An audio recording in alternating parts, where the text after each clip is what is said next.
भोपाल की एक नाबालिग छात्रा, एआई से बनाई गई अश्लील तस्वीरें, ब्लैकमेलिंग, डर और फिर आत्महत्या। ये सिर्फ एक क्राइम स्टोरी नहीं है, ये उस डिजिटल डर की कहानी है जो आज किसी के भी फोन तक पहुंच सकता है। लेकिन सबसे बड़ा सवाल है कि अगर कोई आपकी फोटो एआई से एडिट कर दे तो क्या सच में जिंदगी खत्म हो जाती है या फिर लड़ाई वहीं से शुरू होती है।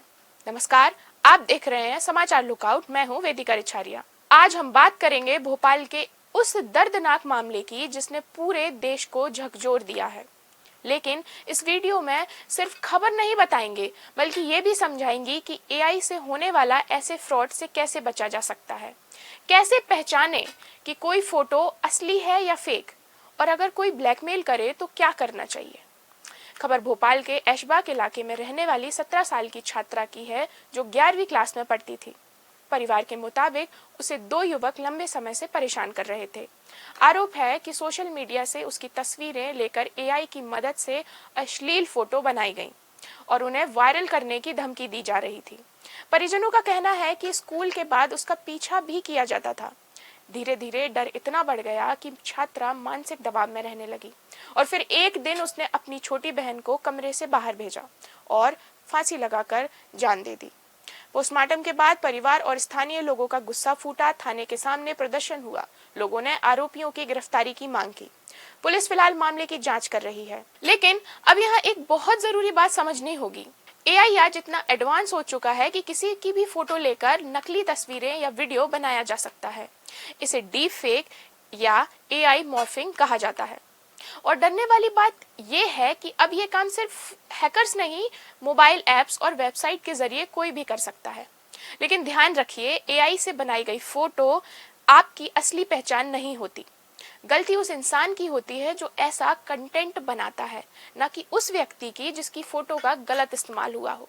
अगर कभी आपके साथ ऐसा हो तो सबसे पहले डरिए मत, क्योंकि ब्लैकमेल करने वाला इंसान चाहता ही यही है कि सामने वाला डर जाए, चुप हो जाए और टूट जाए। ऐसी स्थिति में क्या करें? सबसे पहले उस चैट, नंबर, फोटो या अकाउंट का स्क्रीनशॉट लें। फिर किसी भरोसेमंद इंसान, परिवार, दोस्त या टीचर को तुरंत बताएं और पुलिस साइबर सेल में शिकायत करें। भारत में साइबर क्राइम की शिकायत के लिए सरकारी पोर्टल भी मौजूद है, जहां ऑनलाइन शिकायत दर्ज की जा सकती है। सबसे जरूरी बात, अगर कोई कहे फोटो वायरल कर देंगे तो ये मत सोचिए कि जिंदगी खत्म हो गई। आज इंटरनेट पर लाखों फेक तस्वीरें घूम रही हैं। लोग पहले जितनी जल्दी विश्वास करते थे अब उतना नहीं करते।